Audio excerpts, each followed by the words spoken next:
Ladies and gentlemen, welcome to this new episode of Stoic Talks. This podcast is presented to you in collaboration with DSP Mutual Fund. Our guest today is Tom Basso. He is a well-known name in the trend following circles. You must have heard of him from the book of Jack Schwager, The New Market Wizards, and also Michael Cowell's book, Trend Following Mindset.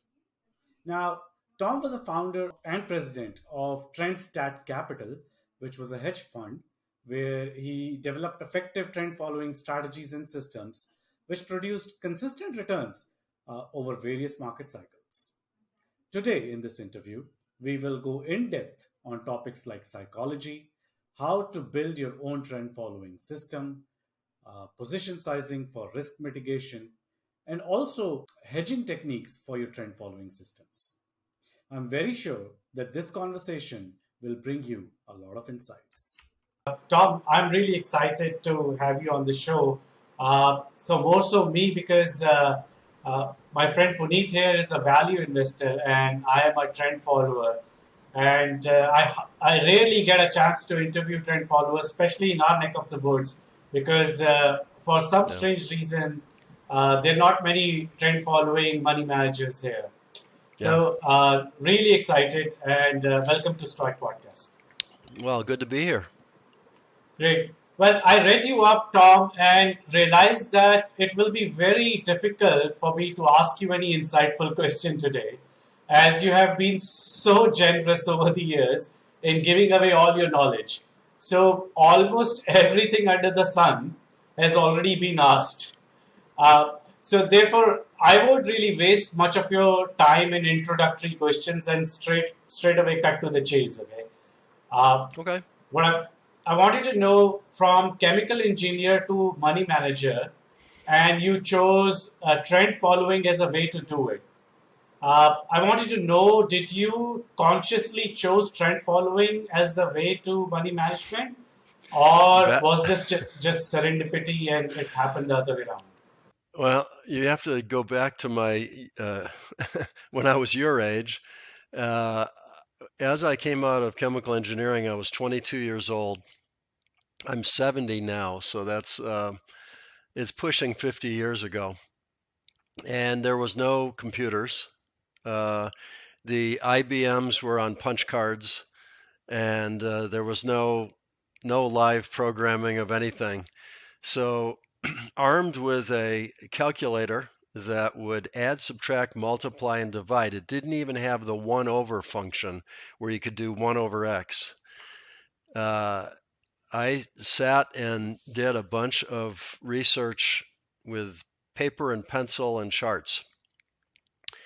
And I didn't even know what trend following was. I had no clue. There was hardly anything to read. There was no internet to speak of. So you got to imagine I'm in a world or a little bubble by myself, just looking at data and thinking like a chemical engineer would. So a good example that I use often in chemical engineering is if you have a stream of chemicals going through a heat exchanger, and you need to have the temperature of that product, that input to the next tank or reactor, to some perfect temperature. And if it's getting cold outside because nightfall has come in and the temperature of that stream, because of the pipes being exposed to the air, starts dropping, you have to turn on the steam maybe and bring the temperature back up to the proper temperature. So that is, I would call a simple instrumentation control loop. The same thing happens in the thermostat that you might have in your house. So you've got data coming in, which is the temperature. You've got a measurement. At some point, the thermostat says, we've gone too far, we have to take action. And isn't that kind of like trading? We go sideways, we ignore a lot of nonsense that, the market's going up and down all day long. But then at some point, it's now moved far enough to where it catches our attention. And the indicators can then say, wait a second, now we got to do something. And I call that the buy-sell engine, and an engine because in the engine of a car, it moves the car. And a buy-sell engine should move the trader to do something. It should be buying or selling. Uh, the rest I tend to ignore. So I think of it as an instrumentation control loop kind of where much of the market action is just noise and you ignore it. And then you set your points using indicators to take action. And that turned out to be trend following. I didn't know it at the time. Um, it was so long ago. I don't even know where the term trend following or when it was applied to a particular type of trading. But yeah, I'm a trend follower. I even trend follow now on 5 minute bars intraday sometimes if I have the time and desire. I can actually do some trend following on a short term basis intraday. So trend following can apply to a lot of data. It just is ignoring the noise and taking action when it needs to. Great.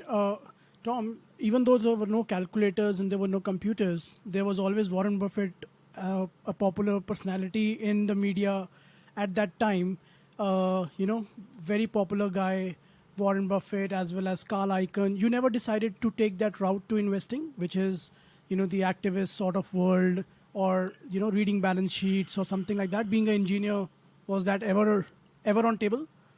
It was on the table very early, and we had a conversation at lunch every day with a bunch of other chemical engineers that I used to work with, and we were all interested in the stock market. And I eventually got interested in commodities as well and futures. And what when we talked about fundamentals, it seemed a consensus at the table, and I agreed with it totally. That how are we, a bunch of chemical engineers sitting in St. Louis, going to be able to do better fundamental research on companies than these guys on Wall Street that have staffs of who knows how many people, access to a lot of information that we would never have access to.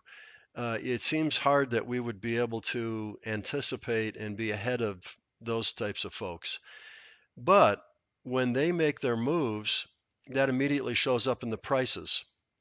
So I might not be able to anticipate or be ahead of those folks, but I sure could see what, the net effect of what they want to do is, and I could train myself to react very quickly.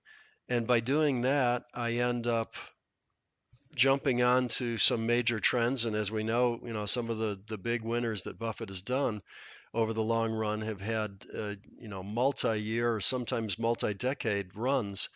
And so getting in a day or two late or a week late on a good trend is not a big deal. You'll never notice it at the end of the trade because it's such a small fraction of the total profit. So I found that I could cover more bets, cover more diversification, cover more companies, more positions using futures that are diversified away from the stock market, and stabilize my performance and have a lot more predictability. Okay, great. So, Tom, you know, let's straight away jump to your investment framework, and we'll come to, you know, you have talked a lot about position sizing. In fact, in the preparation for this particular talk, I read all three of the books which you have written, and it was fabulous for me because as Manish told you, that I'm coming from a value investing world. I have studied and, in fact, implemented some momentum strategies for last few years, but value remains my core strength. So you have talked a lot on allocation front, and in the previous answer, you also mentioned the ability to go and pick long trends and able to ride them. In my limited experience, of course, riding longer trends requires you to increase your time frame a lot. So, time frame of evaluation, so to speak. You can't do that on a 5 minute or even a daily chart, or for that matter, even a weekly chart. So, Agree. can you take us through your buy sell engine, as you call it in your books? Uh, how many buy sell engines do you have? How many markets do you trade? And in what time frames do you trade them? Just a brief on that would be great to start with. Okay, it's kind of a overall concept I would call all-weather investing, and what I do is I approach it from a lot of different views. The first is the number of indicators. I tend to use, let's see, 1, 2, 3, I guess 4 or 5, I guess, buy sell indicators across 9 strategies, one of which is intraday, and I only do that when I'm sitting here at the desk all day with nothing to do, and I've got a another book that I'm finishing for the end of the year, roughly. It'll be coming out hopefully, and a project on a trading platform and other major projects. So if I'm going to be stuck to the desk all day, I'll go ahead and fire up the computer next to me, and I'll have a trading computer, and I'll do that intraday. And for that would be one set of buy sell engine, and that's basically to try to quickly get in on anything from an overbought or oversold standpoint. The other 8 are daily strategies, and those would use 4 different buy sell engines. I tend to use well, there's one that I created myself that is too complicated to explain verbally. That would be another whole hour in itself, and I don't think I want to get into that. But the other 3 are pretty simple, and you can find them everywhere. And that would be Keltner's, Dungeon's, and Bollinger. Those are usually standard on almost every trading platform I've ever seen. So on those, to try to diversify, I look at different time periods. So if I'm going long term and it's stock market, I view the stock market as an upside slanted vehicle because of the way inflation tends to push stock prices up over the long run. So what I do is I combo a 21-day for the upside and a 50-day for the downside, which makes it harder for me to get out of the stock, easier for me to get into it. So it slants it that way. But 21 days is approximately a month worth of trading days, getting rid of the weekends and holidays. And that's about the time frame that I like to concentrate on, because as a retired guy, if anything's happening inside of a month, I'm probably not all that interested for the most part. So my core sector allocation and my hedge program, that type of stuff, is 21 and 50. Then for shorter term trading, like where I do crypto futures, long and short, and if I do the NASDAQ indices, long and short, I'll use 9-day with the same indicator pack.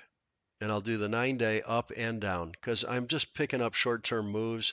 I'm figuring things like stocks and cryptos are going to be very, very violent. They're not going to go long periods of time typically.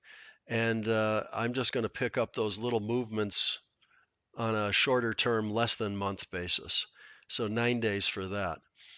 On one strategy, which is done with both stock indexes and 26 different futures markets, I call it my counter trend, and I just put names on things so I can keep them straight. Basically, it doesn't mean much to anybody else. The counter trend for me is a very, very short term. I read an overbought, oversold strategy or a situation in any particular market, like the gold market or crude oil or anything I'm trading. And if it's overbought, I'm looking to sell it, and I try to sell it on a 3-day basis. So it's very, very short-term indicators. It's trying to jump in the other direction, so that's why I call it counter. But it's trend following because I'm waiting for the stop to be hit and getting in on the trend. So I call it counter trend. It's just my term for it. That would be the oddball that I think a lot of people would look at it and go, wow, that's not trend following. But to me, it is. I'm getting in on a trend. I'm letting it run as far as I can. That's trend following.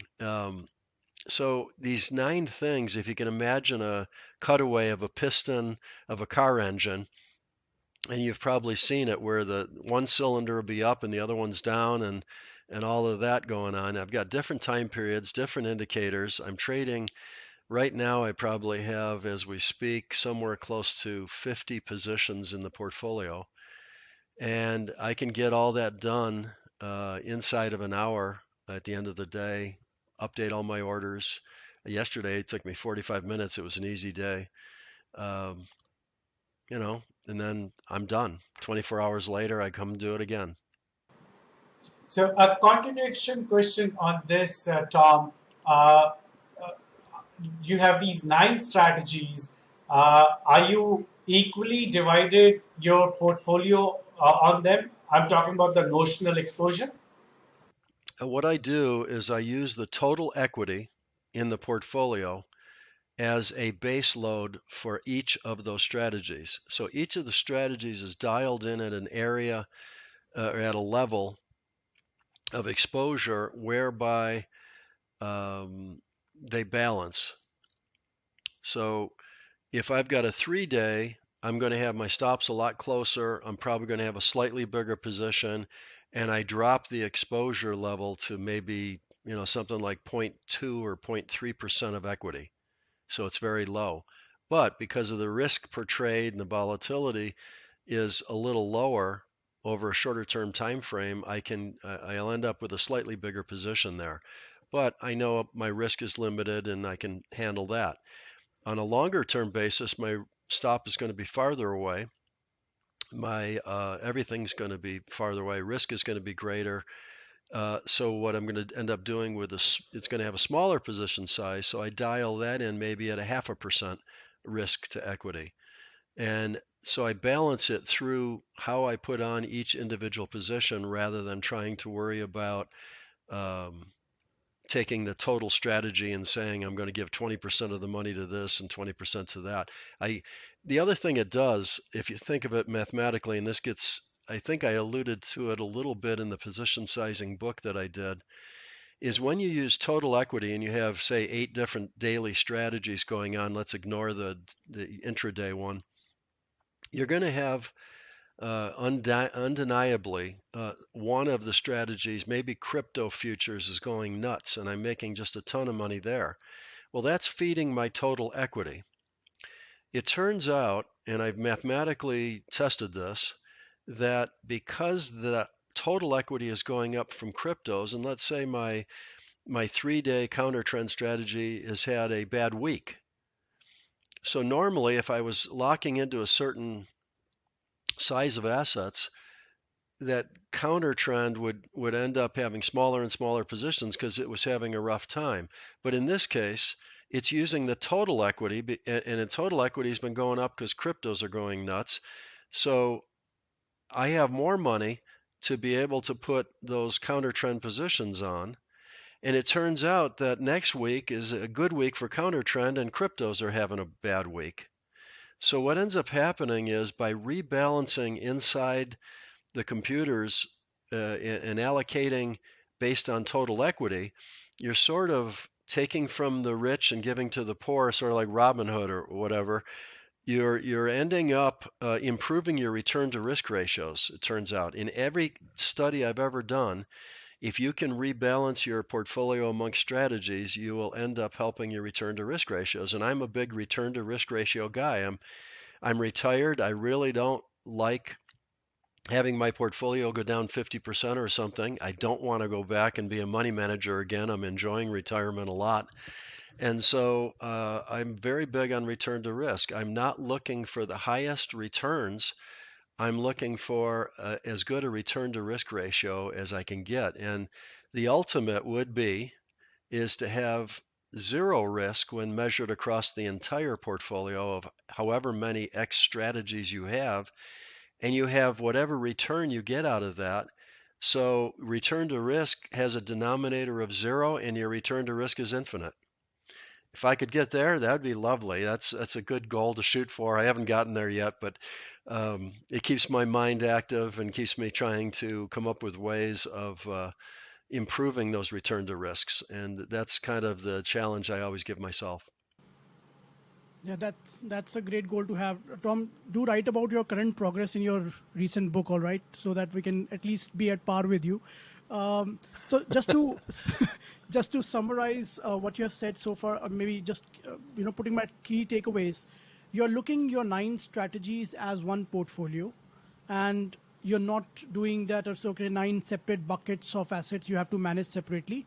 You're looking at total equity number, and you're doing your rebalancing based on the performance. If one is doing well or two are doing well, when you are assessing your positions again, you are taking money off the table from the rich and giving it to your poor strategies on that particular week. Um, just one question which I had in my mind when you're talking about your stocks and the longer term positions, you said 50 days as your sell engine. Do you also have a place for aberrations where very big whipsaws in the middle of those 50 days, if it crosses certain percentages, you will make an aberration? Or you're saying, I will ignore all the movements in those 50 days. I don't care if they are big or small. Well, here I would tell you that when you have large movements in any market, whether it's futures, stocks, ETFs, exchange traded funds, whatever, if you use something and look at the math of, say, a Keltner is a good example. You have a moving average that's the middle of the noise. So all the data over the last 50 days, you take it all and figure out what your average is. But the important critical part of a Keltner is the ATR, or the average true range, measures volatility. So if volatility increases because the market goes insane, then what happens to the two buy and sell lines on the Keltner? They go from here and they get more volatile, and then they go like that. So you got the middle. The middle is the moving average, but the bars start getting wider apart. And what it does is it allows you more room for what I would call noise or normal market movement. Now, normal market movement then is a lot higher than it might have been a year ago, but it's normal for then. And so it automatically gives it more room. The 50 days just gives you the data length that you're using to calculate it.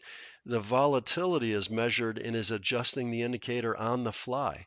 Same thing with Donchian, it's the top and bottom channel. The wider the movements, the wider the channel. Bollinger uses standard deviation.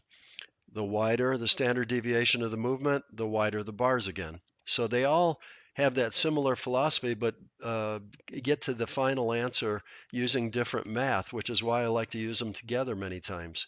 They're measuring different aspects, and I find that sometimes my closest indicator to give me a signal will be the Donchian, and sometimes it'll be the Keltner, and sometimes it'll be the Bollinger. I don't really care.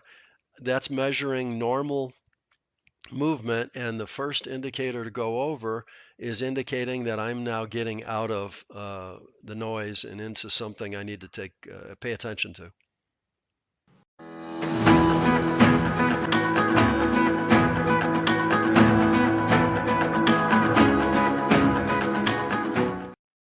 Hi, friends. I hope you are enjoying this episode so far. I just want to take a minute to thank the sponsor for this episode. Now, Stoic Talks was built on a premise of actionable insights, and detailed questioning without constraints is the only way to get that. And for that, you need independence. Now, when you're looking for somebody to partner with, you're not looking for somebody just who share your ethos, but who also will promote this independence of asking fearless questions without any hesitations. So when we were looking for someone like that, the obvious choice for us was DSP Mutual Fund. As I have known their team, I have worked with their team for a long period of time. Now, if you're an investor, there's a high chance that you are already familiar with at least some, if not all, of the excellent research that they put in public domain. There are reports like Netra on the macro parameters. Then there is a report called the transcript, which gives important snippet from the con call transcripts and discusses them. Then the annual report Nectar, the Navigator, and many such excellent reports, which I enjoy reading and is enjoyed by many practitioners in the investing community. So we are extremely happy to be working with such a team. They completely agree with our vision for Stoic Talks, and I wholeheartedly want to thank them for supporting this episode. If you aren't already, I would highly recommend you to follow them on Twitter with their Twitter ID as @DSPMF. And you can also follow them on their YouTube channel where they put a lot of insightful videos regularly. Thanks and enjoy listening to this show. Great. Tom, one of the biggest commandments of trend following is to let your winners run and not do anything with them. Uh, Ed Sequota mentioned that in his song as well. Now, I have two-sided questions on that aspect, and uh, it's the psychological side of it is what I'm interested in. It's easier said than done that you once you catch a trend, you're basically supposed to ride it. How do you develop that mental fortitude to digest those profits and kill the urge to take them off the table? What I try to do is to think of an equity curve and how trend following is going to affect that equity curve. So in a trend following sense of things, you're basically buying the high because you're buying as the thing is breaking out and going on a trend. So let's take an example. We're buying and, off goes the trend and everything's great and we're making money. So that's directly feeding your equity. You know that your stop is somewhere below where the market is, and you're trying to move that up as much as you can justify given the noise that is normally in the market. You can't obviously have a small profit and then move your stop up right next to where the prices are. You'll just get taken out with the stop. So you have to give it enough room. That's the 50-day example that I used a little earlier would be the type of thing where I'm giving it enough room to move, and it could pull back and then run again, and I might be in a position for years. So I realize now, the math though, that as the trend following model gets to what is going to end up being the highest peak, and I won't know where that is because I'm not that smart. The trend following model's stop is way back someplace. I've got risk, and I know that any point in time, I know what my risk is, and I know that that amount of risk sooner or later is going to become realized and is going to come across and subtract my equity. So I've already mentally anticipated that that amount of hit is going to happen to my equity from this trade that I'm in right now, and I've already anticipated it. Now, mentally, that helps a lot because now you can say to yourself, I'm prepared for it. I know what the risk is. I know how much it's going to be. I can actually put a number on it if I need to. I mean, as it starts coming back, I might be able to move my stop up a little bit more depending on my strategy, or I may not. But whatever happens, I know that I've got to go from that peak back to the stop to get myself stopped out. And I got to do that across a portfolio. So let's say you got 10 stocks and they're all have a certain amount of risk. And with correlations being what they are, many times all 10 of your stocks will go back to that stop. So, but again, you can calculate that and know exactly what that amount is going to be and mentally prepare yourself for it and realize that that's the part of the trend following game. Now, how do I myself look at that and do something with that information? I personally have been in many, many trades, including the famous silver trade that Jack Schwager documented in the New Market Wizards chapter on me, where you get way ahead on a position, and then as a good trend follower, you just hang on for dear life because it really is going to now come back and take you out in the stop. Well, what I do is I measure that and I set limits that are within my own mental framework. So in the case of, say, a futures position, let's use some simple numbers. These aren't the exact numbers I use, but it's not that important. You can dial this in wherever you as a trader want to dial it. But let's just use a simple 1% of equity risk level to get into a position on gold or something. Now, gold goes up, and nobody cares in the early stages of a move. The emotions are not there. There's not news about it. Nobody cares. Now, one day after another, gold keeps moving, and all of a sudden, people start noticing it. And there's an article: could gold, double in price? And there, you start seeing little news and interviews about it, and on the morning TV shows, they're talking about, wow, gold price is up for the second month in a row.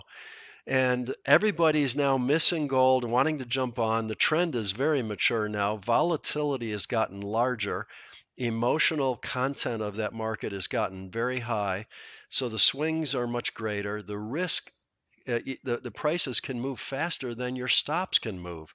Your stops are trying like crazy to keep up with the market, but they're still way the heck back down there. So what I do is I say, well, in reality, if my equity is X, whatever it is, how much am I willing for gold to affect that equity negatively? No matter what happens, as a human being and as a trader, what's my pain tolerance? And I might say, all right, I'm willing to give 2% of my equity to let gold go as far as it can go. Well, what that means is I can pre-calculate. I can say, here's my stop. Here's where we are in the price. I know that 2% is my maximum tolerance. I already know my equity. I can do a simple math and say, how many contracts of gold do I need to hold right now to limit my losses to 2% of equity? And if I have 3% of equity, I peel off 1% of my positions to get back to what I should have. That's my pain tolerance level. What that allows me to do mentally is very, very important, I think. And a lot of pure trend followers that don't do this miss this point, is that over the long run, if you ever come to the point where the pain gets too much and you have to abandon what you're doing, you've just thrown out a lot of good work. You've really not really helped yourself, because you're no longer in the trading business. You're no longer a trend follower. You're now out searching for something else. There was nothing wrong with what you were doing. It's that you put yourself in such a leverage position that it was beyond your tolerance for pain. And the Richard Dennis school of people, the original turtle traders, is that you should be able to tolerate that pain. But if you're a professional money manager like I was for 28 years, your clients do not have your own even tolerance for pain. My clients typically had less tolerance for pain than I do. I, even now in retirement, have more tolerance for pain than the way I ran Trendstat, because my job as a money manager was to manage their money, not mine. If I wanted to go along for the ride, I could, but a lot of money managers think of it the other way. They say, I'm going to do this, and my clients can come along for the ride. That's putting a little weird spin on your business, because your clients can't do what you can do, or else they'd be doing it for themselves. And when they don't understand and they get nervous and they get panicky, they pull the money, and then you're not a money manager anymore. So my attitude is to try to control that exposure so that you can always stay within your mental comfort zone and keep it going, and keep it going for the next 30 years. And that's what I think the position sizing book talks about a bit, and why I've done that for, I don't even know, 20, 30 years now. I've been position sizing. It's very And just important. for the benefit of the listeners also, the position sizing is not limited only to the risk value or the amount of the money which you are willing to risk, but also on volatility and margin. Can you very briefly tell that part also, so that that closes the loop on your risk management strategy? Okay. Well, risk is an obvious one, because as prices get farther away from your stop, your risk per share of stock, or per contract of futures contract, or per $1 million of a currency, or whatever you want to use as your instrument level, is getting greater. So that's one that's obvious to control. The second one is not as obvious, as volatility. Volatility, and I use average true range for my volatility. It's a simple, easy calculation, and therefore reasonable. And it's basically the average movement from the 24-hour high to the 24-hour low, averaged over a period of time. That's the simple definition. And so the farther things move, the more volatility you have. Well, the reason I try to control that is I ask myself, if I'm sitting here looking at my screen and my portfolio's, up or down 10% in a day, am I going to be okay with that? If it's up 10%, am I going to get overly giddy and want to go out and celebrate that night? Or if it's down 10%, am I going to be stressed out and have a sleepless night? So I try to set volatility limits on each position, and then I can control the volatility of the whole portfolio. And by doing that, I keep the movements more measured and hopefully going in my direction, and I'm just plodding along. I'm making it a little bit more boring. So volatility as a percent of equity is another way I try to control positions. The third way you mentioned is margin. And what you have to do with margin, that comes into play on things like euro dollars and some other very quiet short-term debt instruments tend to do this, where they are very non-volatile for long periods of time. The risk is not that high. And if you did your position sizing calculation, you would say, oh, well, low risk, low volatility, I can just load up this thing and put it in the portfolio. So you have to cap your exposure just so that if your risk and volatility is failing to pick up something, but the margin, the exchanges know, hey, this could go crazy any moment. So we're going to have this much margin, or in the case of a stock, this much margin to control the stock. You want to make sure that that's an override to keep you from being super overexposed to a black swan event that, just war breaks out, somebody launches a nuke, the Fed Reserve just, raises the interest rates in the US by 2% or some weird, a news item that just shocks the markets and everything goes nuts.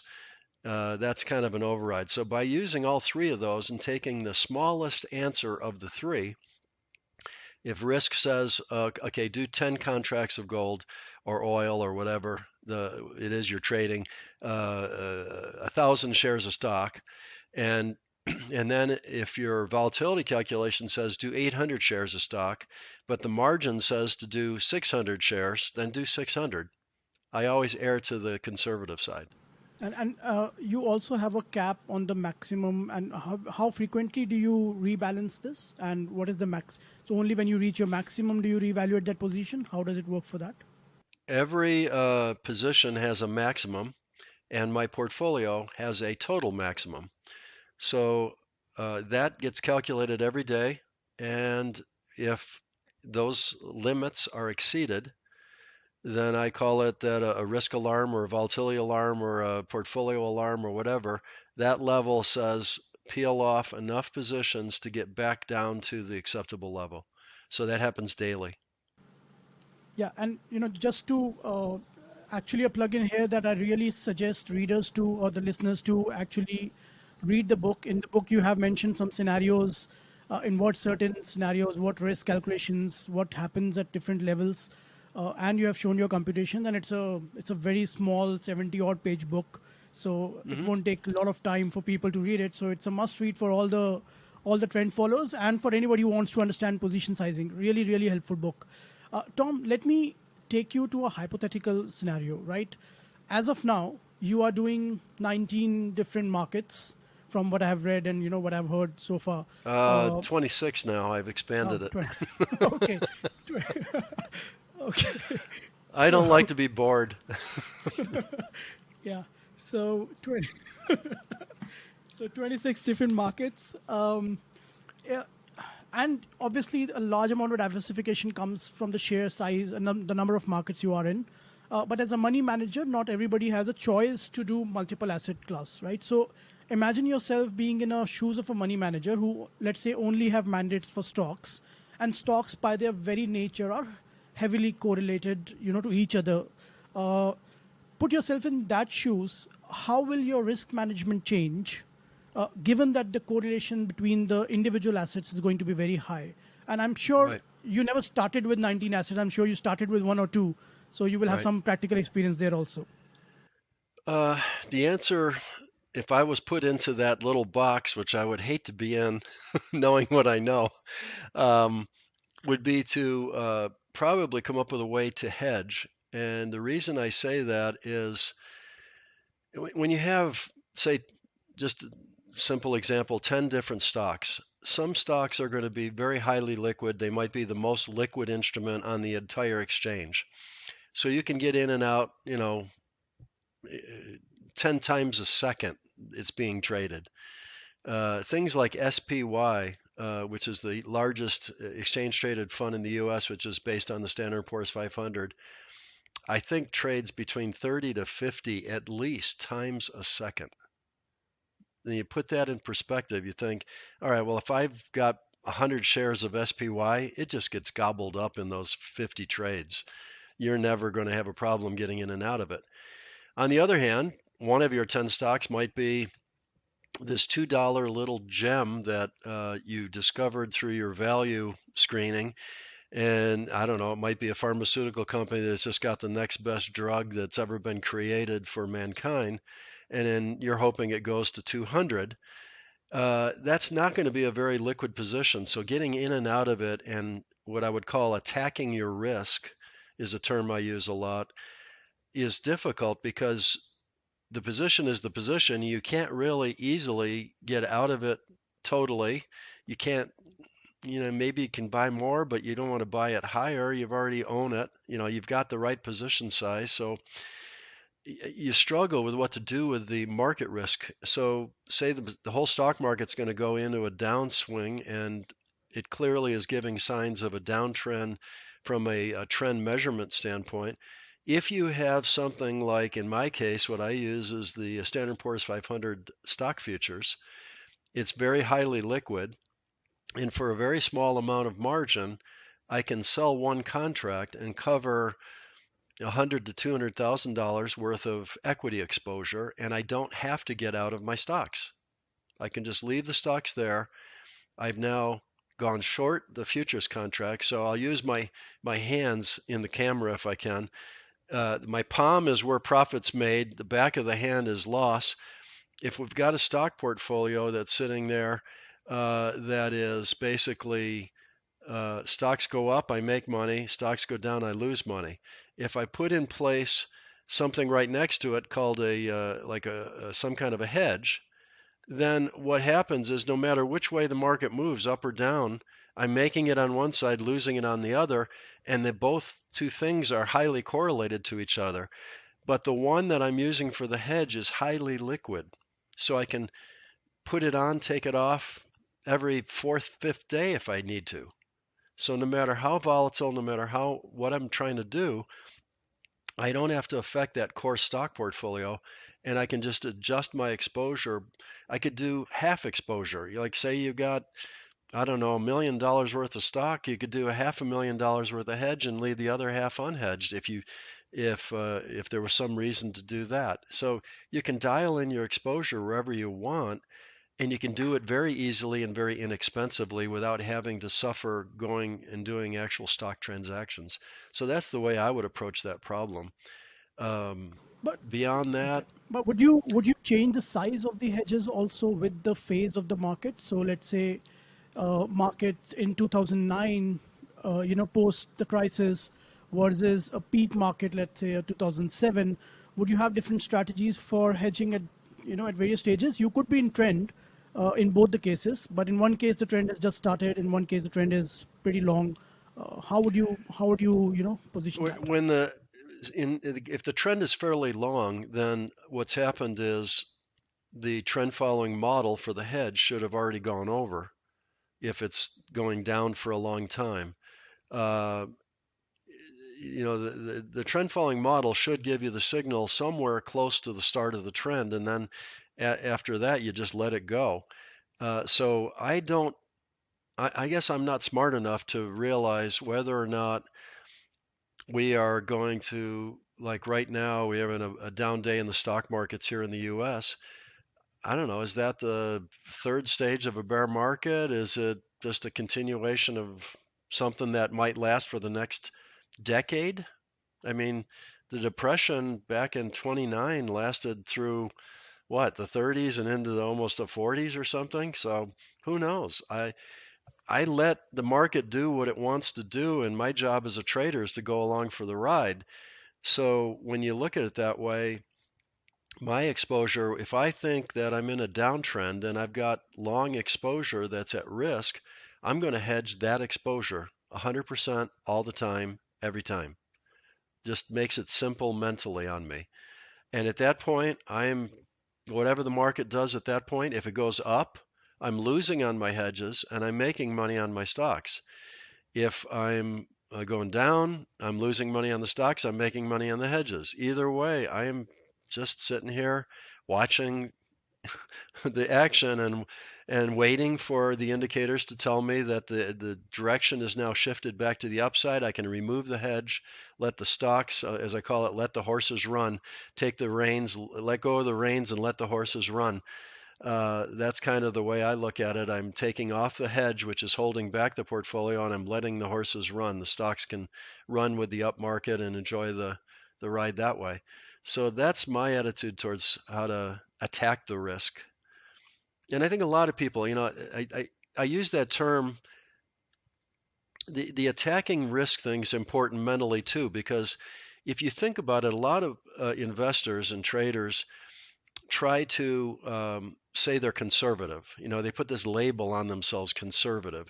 And conservative means, okay, I'm a value guy, I try to find good companies that have good, solid balance sheets and all that good stuff.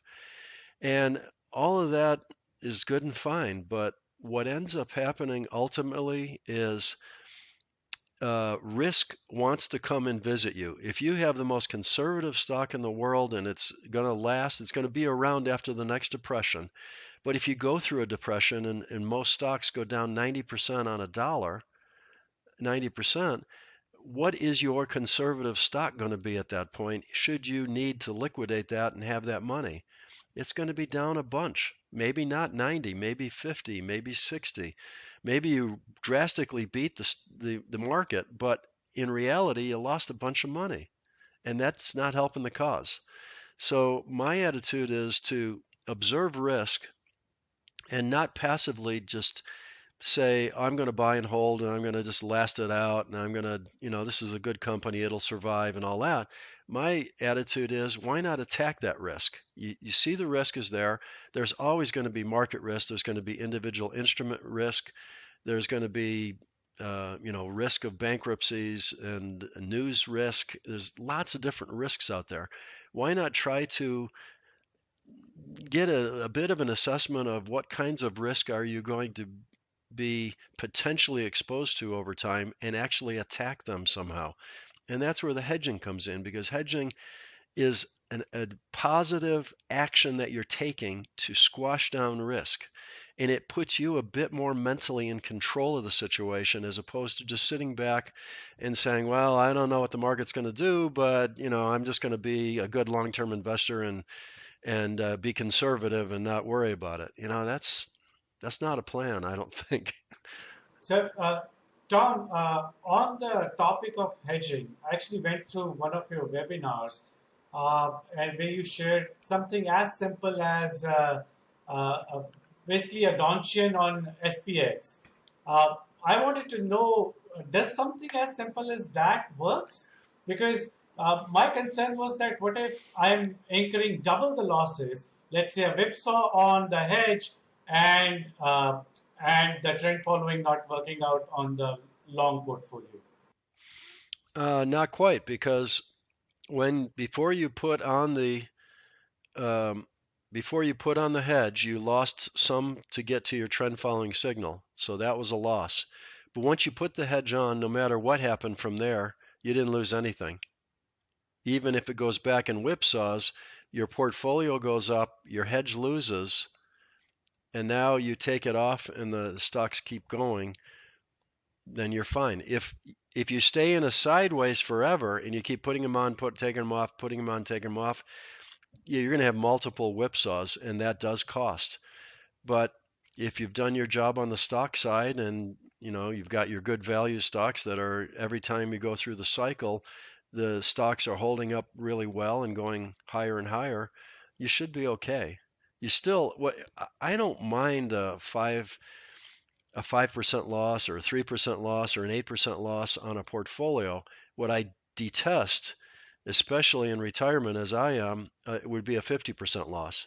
So if I'm sitting there doing nothing and I'm watching this thing go down every day or week or month or year, and my value is cut in half. That's not acceptable to me. If I take a small loss, it to me it's kind of like I don't know if you guys have this over there, but fire insurance. You buy fire insurance so that in case you have a fire, you can replace the building or fix the damages from the smoke and the fire. But you hope you never have to use it, right? You're paying money for the fire insurance, but you hope you don't ever have to make a claim on the insurance. Kind of hedging is the same way to me. I know over time there's going to be times that it's definitely going to cost me. There's times where I actually end up making a profit, but it's not very often. That's during very bad bear markets.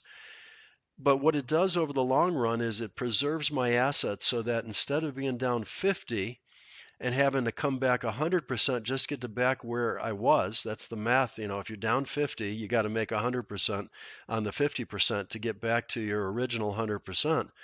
If I can hold that to down 10, down 15, it's a whole lot easier to get back to new equity highs when that all sorts itself out. So I think the key game you're playing is to try to make sure you attack risk enough to make sure that you don't ever get that huge deterioration in your portfolio. And that just helps you over the long run mentally. It also helps you math wise in that you don't have to, if you're down 10%, you just need to come back 11% to get back to break even. Well, that's doable. Coming back 100%, that's a lot of work. There might be years of work. Yeah. Yeah, that's very insightful, Tom, to look at hedge as an insurance cost and not as a standalone strategy. Because if I look back at my back tests, the hedge has probably worked on a couple of occasions only, the Corona crash and the 2008. Apart from that, net it loses money, but it gives you a good night's sleep and it acts as a very nice balance for your long exposure. I have a friend that's Lawrence Bensdorp, and you might even want to interview him. He's an interesting guy. He's out of Portugal these days. He speaks 6 languages. He has a term that I just absolutely love. It's perfect to tell me descriptively and with a great picture what I'm trying to do. If you have a track record and everybody's seen it, the graph goes up the page and then it goes down into a drawdown and it makes new highs and then another drawdown and then new highs. He calls those potholes potholes in the road. His job as a trader, he now runs 50 strategies. I don't think I'll ever get to that level, but filling the potholes means putting 2 strategies together, or 3, or 4, or 9, or 50 as he does, and trying to fill those holes. So ask yourself, if I've got a picture of the S&P 500, let's say, or the Dow Jones Industrials going back to 1950, and you can put it over on the wall, step back, and you can see right where the potholes are. Now, if I give you your hedging strategy, and I have you run those 2 strategies together, are those potholes as pronounced as they were? You've somewhat filled the pothole. Not necessarily totally. And you may have diminished some of your returns when you had good times. You might not have, because you put the hedge on and took it off, you took a loss, you actually cost yourself some money, but you still made some money on the stock side. So it paid for it and then some, but you probably have less return, but you also, more importantly, have less pothole. And when you do that, if you look at your returns, which may have gone down a little bit, and you look at your risk, which may have diminished quite a bit, the return to risk ratio, because your denominator is going down, is getting better and better. So your mental processes are easier to deal with, and the consistency of your performance is easier to deal with. So I would encourage, one of the mistakes people make with hedging, and a lot of strategies really, if you look at some strategies that Lawrence runs, because I'm doing a seminar with him in about 3 weeks up in Vegas, and so I get to listen to him talk about a lot of stuff too.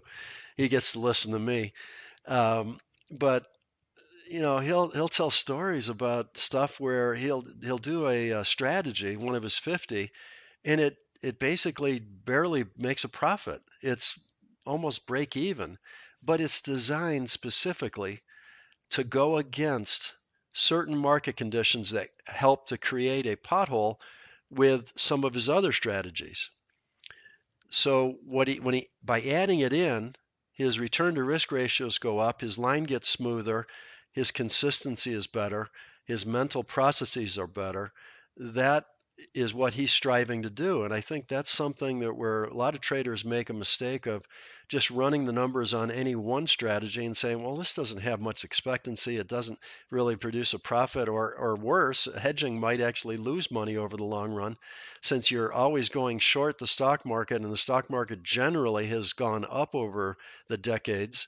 You would expect that strategy to always be swimming against the current. But in reality, if you're timing it on and off and you're putting it together with a full exposure of 100% stocks, you're probably filling the potholes and your return to risk ratio climbed. True, true. I've read his book, Tom, after you recommended it, and in his book, he's actually shared six of those strategies He did. with each and every detail. So that was very insightful. Yeah. Great. Tom, even though, whatever explanation you have given so far, I am able to get the answer of the question I'm going to ask. But in your books, you have talked about positioning down your stocks once they have run up, because either the size of the risk position has increased, or the volatility is increasing, or whatever the reasons are, and you're scaling down your position to manage your risk. But there hasn't been any mention of adding to your winning positions. Many trend followers tend to do that, or at least they say that what the positions are working, you need to add more and more capital to get the best out of those positions. And I see you doing completely opposite of that. What is your take on that? I ran a study at Trendstat, and it was a very involved study that involved measuring 20 different markets and taking our standard buy-sell engine and getting a buy or a sell, marking that down as day zero, going into the historical databases and knowing full well what that transaction, that trade that I was going to get in on that day zero was going to end up doing in its entirety. So I mapped out the percent return from inception of day 1, day 2, day 3, all the way to day X. And now we're out of that trade. And we're getting out of it based on the stop losses moving up and standard trend following. So if you think about it, the day you get in, your return to risk ratio with 100% hindsight, because you know what that trade and every other trade's doing, and you can put the return on the trade divided by the risk that you still have on the trade, because you know where your stop loss is at that point. And so what we did is we databased all the day zeros, the day ones, the day twos, the day threes, and then we did it all the way through the end of the trade. So on average, we could tell what were the return to risk ratios every point from the start to the finish of the trade. And it turned out that on average, you never have as good a return to risk ratio as you have the day zero. When the trend following trade goes over, that is the position. You should size your position perfectly at that point for a good return to risk ratio, and then manage it throughout the trade. But adding to a position with a lower return to risk ratio doesn't make sense to me. So I don't add to positions.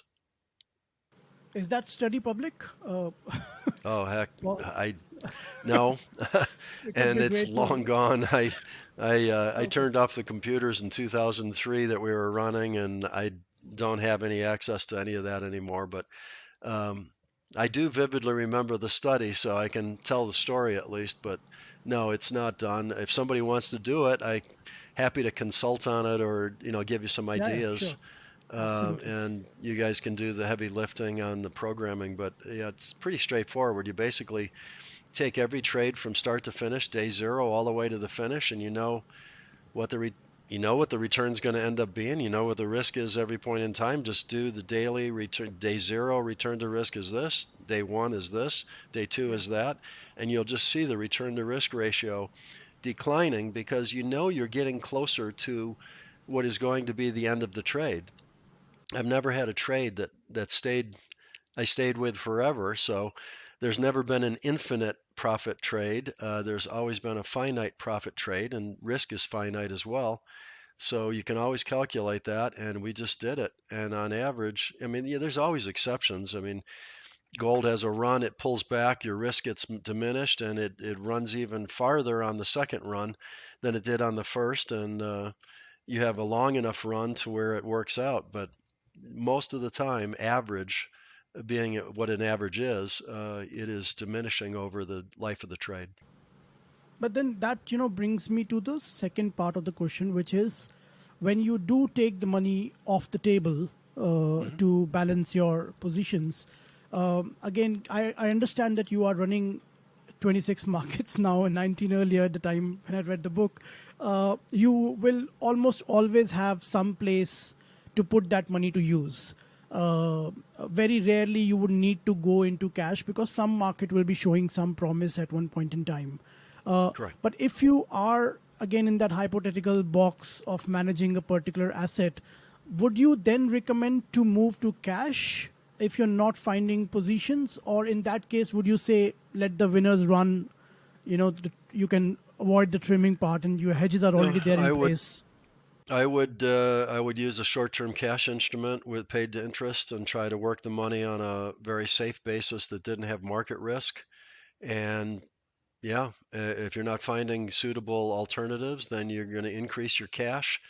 When you do your hedge trade, I would just do it on the exposure that you have, not on the total size of the portfolio, including cash. I would only look at the risk side of the portfolio that you're trying to hedge. Ah, okay, So makes what sense. happens to me sometimes, this is a good example. I trade 20 different sector exchange traded funds. That's one of my strategies. So I trade them long, short, 21 days to get in, 50 days to get out.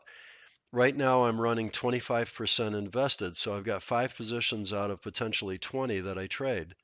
So the exposure I have with my hedge may have been put on when I had 65% or something invested. And I try to ongoing change my exposure to the hedge so that it sort of balances, but sometimes it'll get out of whack. And tendency is that the sectors hit their stops and go to cash. My hedge then hasn't been adjusted fast enough, and I end up net short for short periods of time.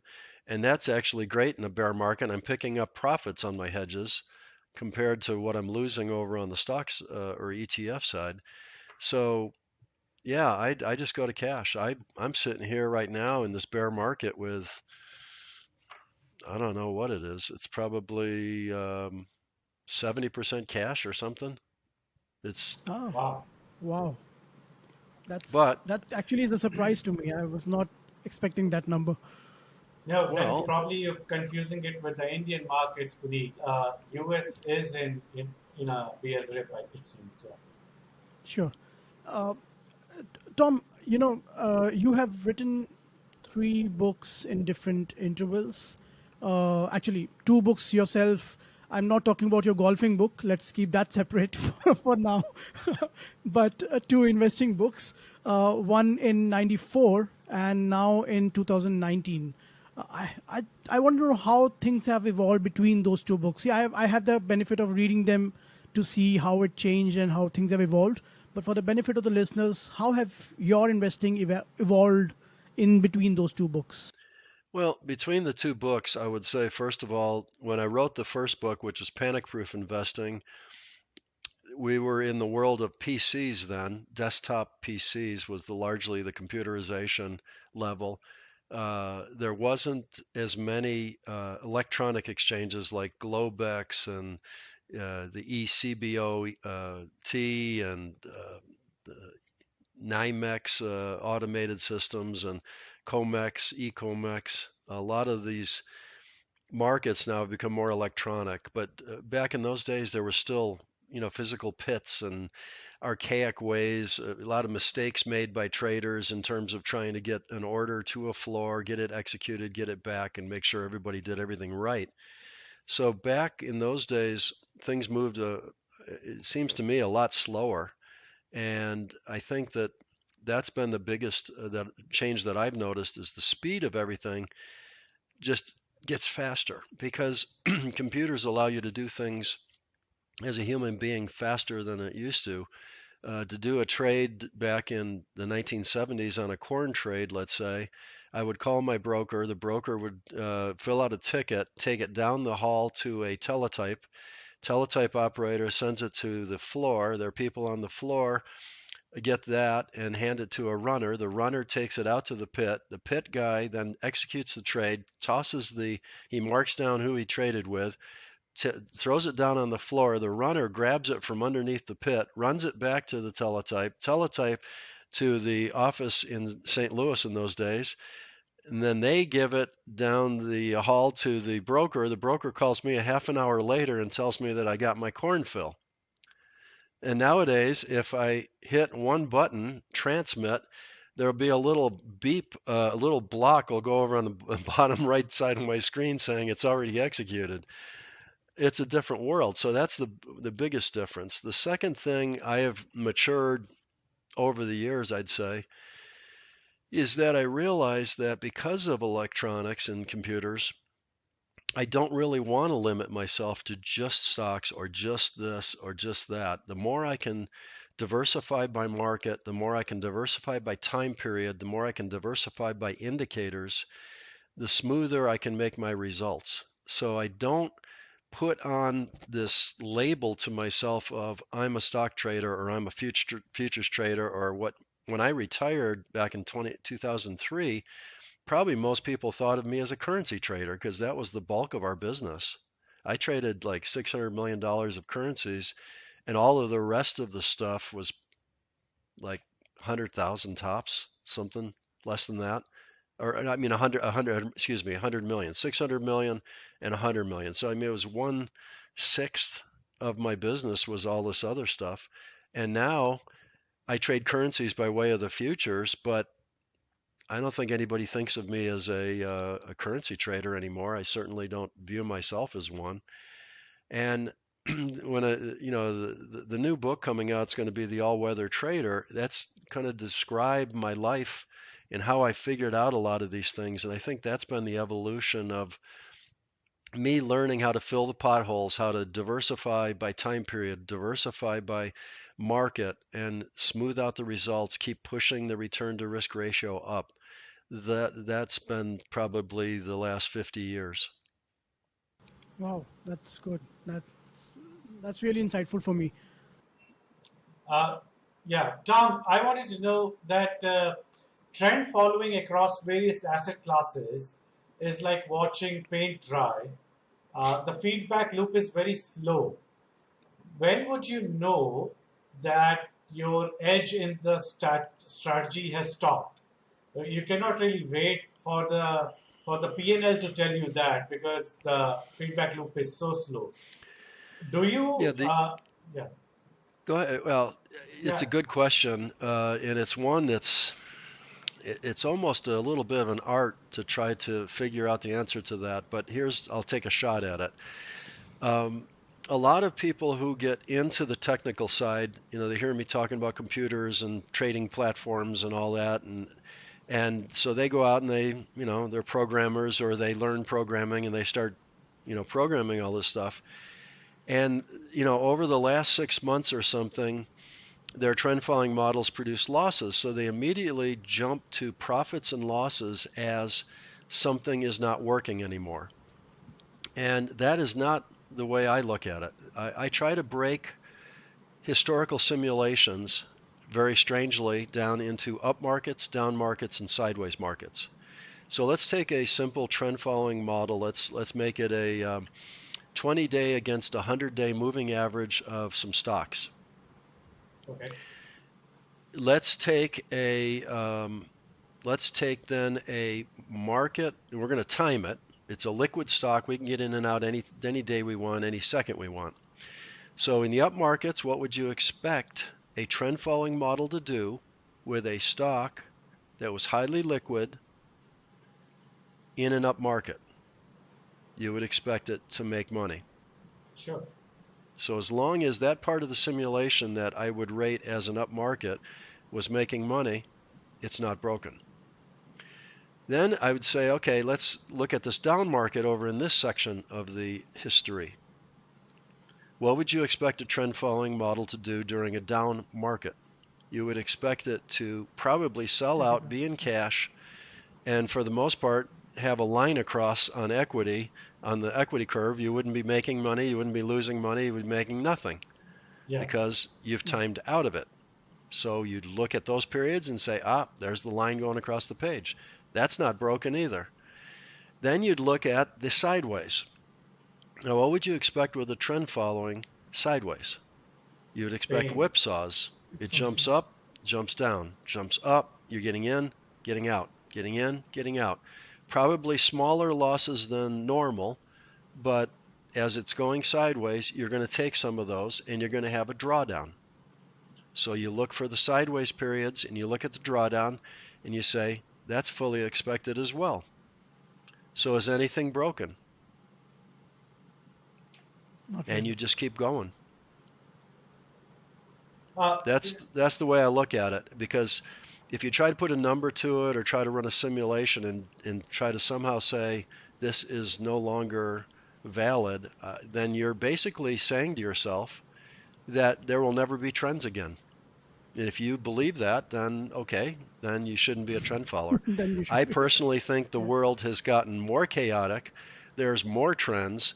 I mean, the greatest example that I can come up with is here I am, boring Tom, doing his little percent of equity risk controls to try to put a very small position on across a lot of markets. And along comes 2020, which was the year of COVID.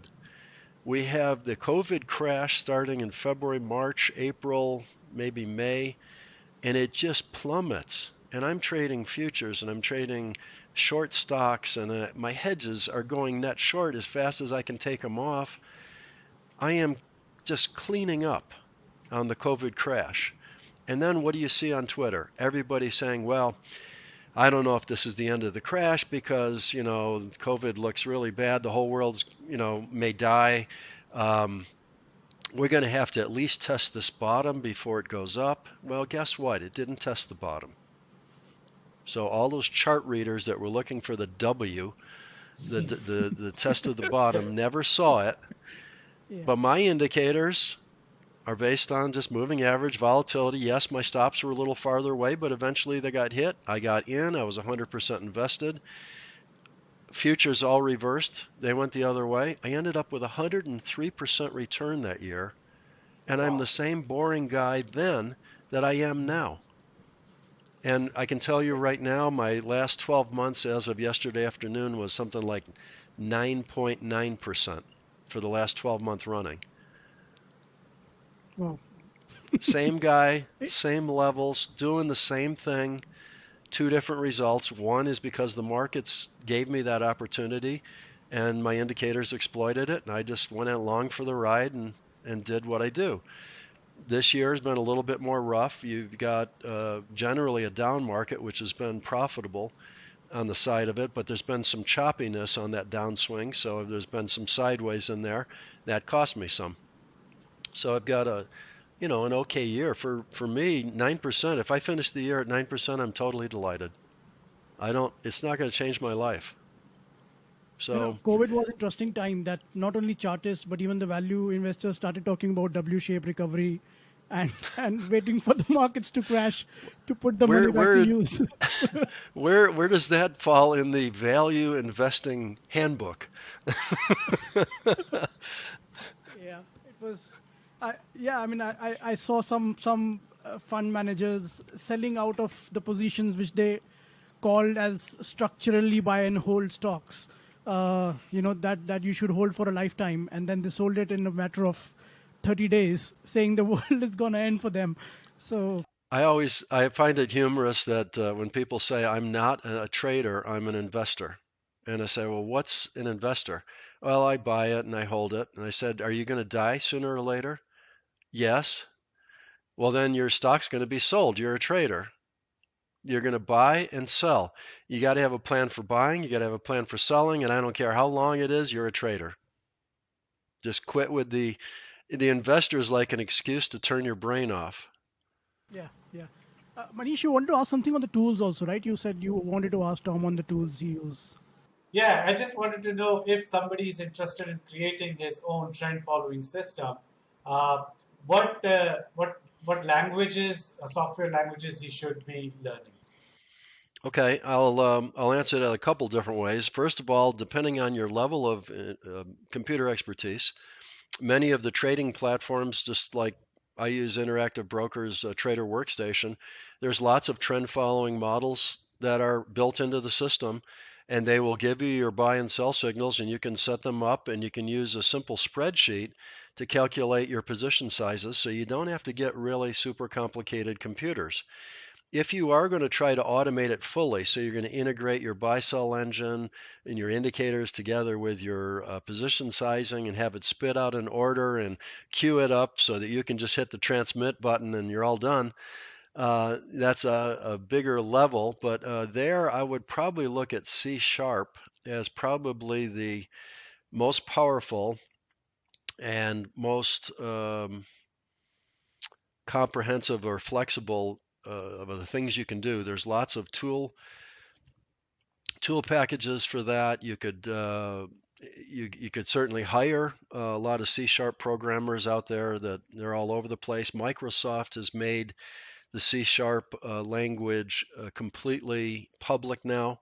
They're not possessing it like they did. One of the reasons I shut down Trendstat back in the day was simply that Microsoft bought out Fox Pro, and they supported it for about 2-3 years, and then all of a sudden said, no, now we're not going to do this Fox Pro anymore. It's too close to Visual Basic, so you need to convert your stuff over, and we're no longer going to support Fox Pro. Well, my whole business was based on Fox Pro, so that I was facing a prospect of probably hundreds of thousands of dollars in a few years of work to convert over to Visual Basic, which would be the analogy, and then I would be at their mercy still, because Visual Basic was owned by Microsoft.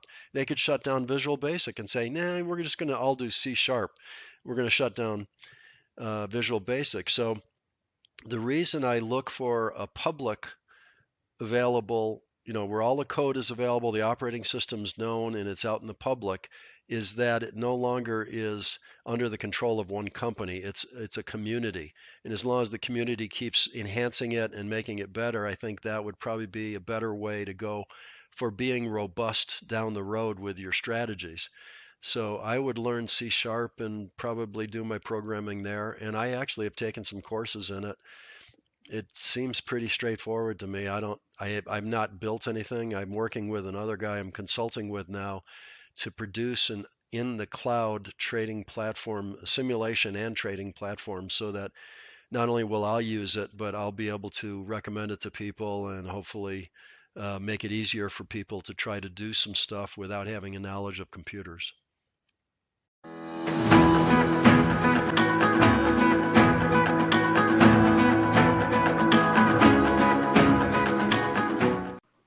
Stoic Talks has been partnered by DSP Mutual Fund, which was an obvious choice for us, having worked with the DSP team earlier and recognizing how they are obsessed with helping investors take better decisions. Some examples of their motivation to help investors do better are visible in their research related work, which they make available for free, including Getting Smarter, Tathya, Report Card, their Invest for Good blog, among others.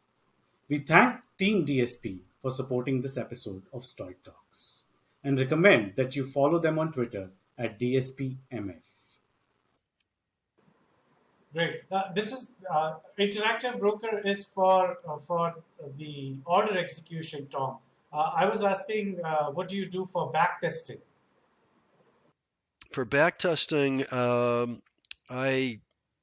working with this guy that's been 2 years now working on a project that we hope to have out in the next year. to the public, but I get to use some of it to test it out, and that is what I use for some of my testing.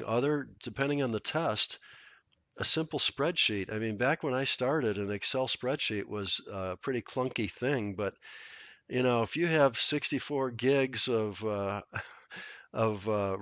and the latest version of Excel worksheets, that's a powerful tool. You can do a lot, and so you can do some simulations involving multiple decades of data and get an answer, and all it takes is a simple spreadsheet. So you can piece together and cobble. In fact, a lot of times when I used to program in Fox Pro or Visual Basic or whatever, I would start with a spreadsheet just to test out a concept a little bit, and then I would apply it more globally using the programming. So I think you don't have to jump all the way to fully automated robotic trading right out of the gate. There's sort of a walk before you run uh, thing that you can do to just build yourself up a little by little. And one of the reasons I did the Enjoy the Ride on the website, the enjoytheride.world, right here on my shirt, um, I put together a spreadsheet of, it's called, I think, ETR Tools for Excel. What I did that for was not to give somebody a globally perfect trading platform or anything, but was to show people how you can take a spreadsheet, a simple spreadsheet, and you can do a lot with it. You can run several trend following models. You can certainly position size using it. You can look at return to risk ratios. You can just there's a lot you can do, and it's just a matter of how much do you want to take it to full automation. In the Trendstat days, we were highly automated. We ran 80 futures markets, and we ran countless mutual fund positions and 30 different currency pairs, and across 5, 6 different strategies for hundreds of clients. I mean, you're talking a lot of data going on, and you better be on your game and processing data. I've got 4 clients. I got 2 accounts for my wife, 2 accounts for me. This is easy compared to what I used to do. So um, I think it's just a matter of starting wherever you are at this point in time and building to a different future if that's where you want to go. Actually, Tom, you took my next question. I wanted to ask you about ETR and wanted to, take what is your intent with ETR? The title name is very exciting. Enjoy the ride, and you certainly do it very well. I don't know what all things you don't do. I mean, you're cooking, reading, golfing. It's great to see your life, evolve the way it is. So, just tell us about ETR.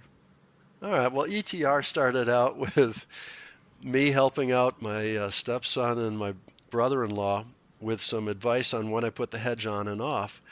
And some money management friends of mine, after I had retired, kept in touch with me by way of social media, and it was Facebook at that day, in those days.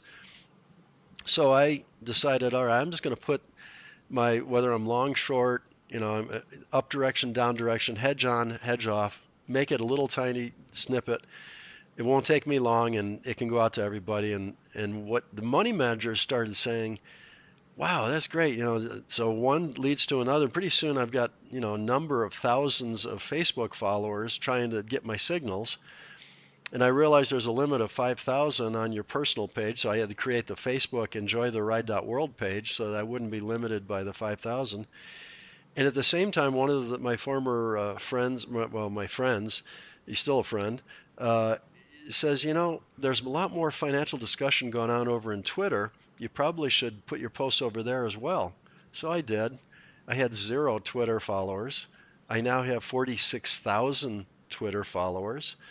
And as Musk points out, probably some of them are robots or bots. But the essence of what goes on there is a lot of financial discussion on Twitter. I'm also on a number of other social media sites which don't really amount to much. LinkedIn is mostly people trying to sell me website enhancement. It seems like it's sort of a waste of time, it seems. and a lot of them are from India, by the way. Um, but what you know, the reason Enjoy the Ride came into being was one time I had a hedge and it was a whipsaw trade. I put it on. Market came back roaring upward. I took the hedge off. Stocks were up so much that day, I actually made money that day really well because the hedges came off and the stocks just went crazy. And so I kind of relayed that in the message. I said, well, looks like this hedge trade, which was doing well for a while, now had to come back off. It's a whipsaw trade.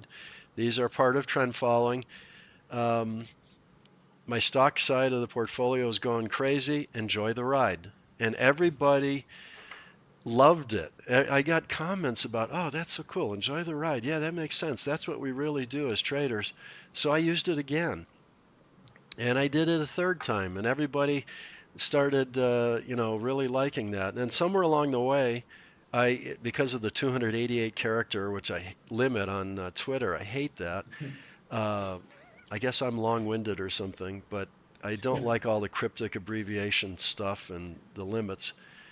And I got to the end, and there was no way there was enough space for Enjoy the Ride, which is a lot of space. So I just put capital E, capital T, capital R. I go out and go golfing. While I'm gone, some Twitter follower says, "What is ETR?" One of my other followers says, "Enjoy the ride, dummy." And at that point, I knew that ETR has been tattooed into my forehead. I am now Mr. ETR, I guess. And now I get all sorts of, I see people quoting, they'll say something and then they'll say, as Tom Basso would say, enjoy the ride. People use it all the time now in trading, and it just encapsulates it. So when we were trying to figure out, my wife and I were trying to figure out how to deal with the increasing amount of emails that I would get from traders around the world asking questions about how to position size or whatever, I said, this is getting to be a little burdensome. I'm getting 6, 7 of these a day, and a lot of them are the same questions over and over again. And we were in Malaga, Spain at the time on vacation, and we were kicking around ideas. And I said, it's got to be asynchronous. I don't want to have to be in the office every day. I want to go out and golf. I want to go out and prune the bushes in the front yard, do other things. I want to go cook dinner, whatever. I don't want to be sitting here just answering people's questions. And she said, well, Lawrence has his trading mastery school, and he used to be in Malaga, Spain. That we were visiting him. And I said, I don't want to do a school. I could do that, and I could do it on Zoom, but then I'd have to be there Monday morning at 8 o'clock or whatever for the Zoom call with all the students and find out what they did for their homework last week or whatever. That's the job. I'm retired. I don't want a job. And so we came up with a website, and then she said, well, why don't we call it enjoytheride.com? Well, that was taken. .com was taken, but .world wasn't. So it became enjoytheride.world. And ETR is Enjoy the Ride, and that's how the whole thing evolved. And what I'm trying to do with that is just help traders with trader education. Yeah. I've got videos that I tried to produce there that were pretty hard to produce. They're a little more expensive, but I got recommended reading that you can go buy them yourself, whatever you want to do. I've got inexpensive little webinar recordings that I cover a certain topic, and I'm going to be doing a lot more of those going forward as soon as we get the right combination of studio here. We're going to probably be rehabbing a new house down in the Phoenix area, and that'll have a production studio so that I can do even easier interviews. My wife will have a production office that's separate from mine, so there's no echoing of the mics and all that stuff. But that's where we're just using it as a retirement website. I don't get rich off of it. It's just a way of me communicating a lot of stuff to a lot of people and not having to answer emails one at a time, which gets to be, a little, I'm pretty good with a keyboard, but you if must the be glad volume finally gets too high. Finally you are Mr. ETR from Mr. Serenity, right? So at least that title is changed now. Well, people still call me Mr. Serenity too. I'm tagged with that one, I guess, thanks to Jack Schwager. But Yeah, Jack's a yeah. good friend. And I like. think Michael's book did a lot of justice to the title itself, because he actually made us see why you are called what you are called. So, in fact, I think in the introduction he said, "You ask Tom the time, he will tell you how to build a watch." So Yeah, my that wife would was say that. My wife's favorite saying lately has been, "You don't want to be in Tom's brain." yeah, that was great for us. That was great. Great, Tom. I actually one last question. Do you have Italian parentage? Your name is Basso. I mean, is that where it comes from? So, yeah, the Piedmont region, the Piemonte, up Ah, by okay. Torino, just south east of Torino, in a small village called Ponte Carone, is where my grandfather and grandmother grew up. Wow.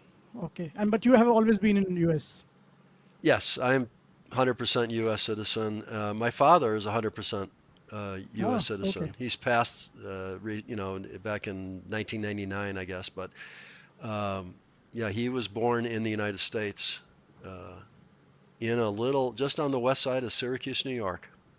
Oh, great, great. Very heavy concentration of Italians there. Everybody has an A, an E, an I, an O, or a U at the end of their name. Okay. Okay. Okay. Great. Manish, you have any questions? I'm done with my questions. I have a lot of technical questions, but I'll leave Tom to answer that sometime later because it's already running a lot of, and the markets are crashing. I don't know what Tom wants to do right now. So, I've so already got a plan. My great. plan's in place. Everything that's happening today has been planned for. So Wow. Great. Great. Thanks a lot, Tom, for your time. It was great talking to you. We okay, loved it. We'll again do something sooner with you, and looking for your production office to be in place, and maybe something else together. Last question: who else would you like us to profile? I mean, people you admire, people who have a lot to tell. You know, who would you well, I think recommend? Lawrence has a very good insight into a lot of things. I've always liked some of the stuff that Michael Deaver. I used to know him back in the industry, and I heard him do a seminar with. Now he's a futures trader, but he does some other stuff. He's out in Pennsylvania, and he always had his head level-headedness, type of guy. He's a pretty good with a lot of concepts, I think. I'm trying to think of who else out there that um, nothing's coming. I No, mean, no rush. You can always, I mean, we can always get in touch on a mail, and maybe you can recommend few yeah, people to us yeah, whenever you get exactly. time. Or you could throw Yeah. out names, and I could say, well, he's going to be a little more interesting than this guy, whatever. But I'm retired from the industry, so there's a lot of people out there that are probably excellent that I might not even know of because there's no reason for me to know of them unless they've befriended me and asked me questions or something. I wouldn't know. Um, the Van Tharp, like R.J. Hickson from Van Tharp Institute, is an interesting guy, and he'd be pretty good on the mental side of trading and peak performance. So he knows a lot about that topic. I don't know. Shoot me an No email. worries, no worries. Yeah, I will do that. I will do that. And so, when is your next golfing book, or are we expecting some other book from you now? No other Something on golfing cooking, maybe. books. Something on You cooking, know why maybe. I did that golfing book on putting because I used to putt um, in championships. I used to do just Ah, putting okay. in what called putt championships back when I was in high school and early college. And so I became very, very good with putting, and therefore I wanted to always stay good with my putting. And I wrote that book so that I have something to read myself when my putting got a little off. I could go through and, oh yeah, that's what I forgot. I'm doing that. I'm stupid. And so it's a way of giving myself a putting lesson. And as long as I had the book written, as long as we had the website, I thought, oh, why not just go ahead and make this a PDF and people can buy it if they want it. Just one more thing on the website. So that was been the early days of the website where I was just looking for anything that made any sense at all to put up in the store so that I'd have things for people to look at and decide. And I've actually sold a number of the putting books, and a number of people have written me back saying it's really helped them. So I'm always trying to be helpful. Yep, yep. Tom, Great. thank you for taking out the time for us. Yeah. It was very insightful. Really appreciate it. We had a great time. Absolute pleasure, Tom. Absolute pleasure to get in touch with you, to learn from you. Looking forward for a lot of such exciting, enticing sessions. And all Well, the I had best fun for, as well. Yeah, all the best for your retirement journey. You are doing all the things everybody wants to do, and keep inspiring. Thanks a lot. It does not suck to be me. I have a good life. Yep, yep. Absolutely. Right, Tom. Thank you, Tom. Thank you. Thank All you. right, thanks. Have a great night. Yep. Yep. Bye. Bye-bye. Mutual fund investments are subject to market risks. Read all scheme-related documents carefully.